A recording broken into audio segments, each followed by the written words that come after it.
बुदाऊन बिहारी की गोटिया 5 साल से पनप रही थी रंजिश, 1 माह पहले हुई थी मारपीट। 5 साल पहले बांकेलाल ने खरीदा था खेत, उस समय आरोपी पक्ष का था कब्जा।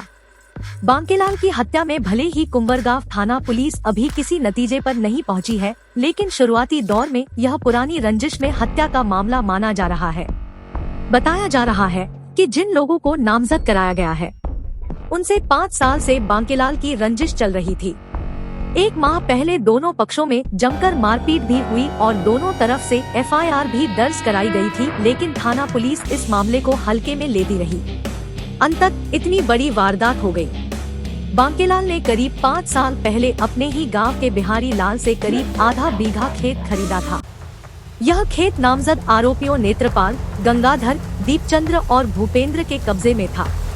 पहले बिहारी लाल ने आरोपियों से ही खेत खरीदने की पेशकश की, पर आरोपी तैयार नहीं हुए और न ही खेत से कब्जा छोड़ा। यह देखकर बिहारी लाल ने खेत बांकेलाल को बेच दिया। इसके बाद भी आरोपियों ने कब्जा नहीं छोड़ा। ऐसे में 5 जनवरी 2024 को बांकेलाल ने ईंटें मंगवाकर उस जगह पर नींव भरवा दी। इस पर रात को ही आरोपी चुपचाप गए और उन्होंने नींव उखाड़कर फेंक दी।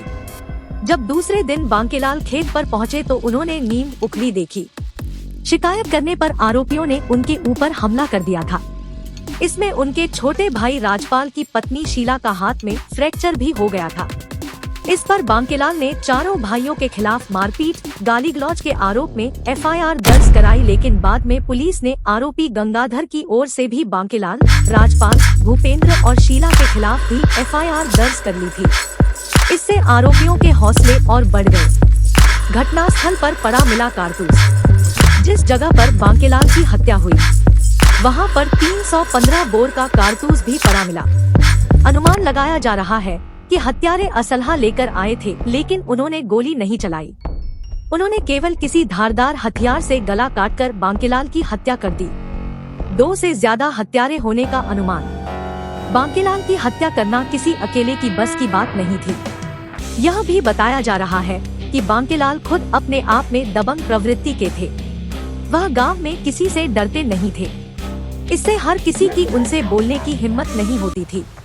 ऐसे में उनकी हत्या में 2 से ज्यादा लोगों का हाथ होने का अनुमान लगाया जा रहा है। हत्यारों ने गेहूं के खेत में फेंक दी थी जैकेट और हेलमेट। हत्यारों ने बांकेलाल की जैकेट और हेलमेट गेहूं के खेत में फेंक दिया था।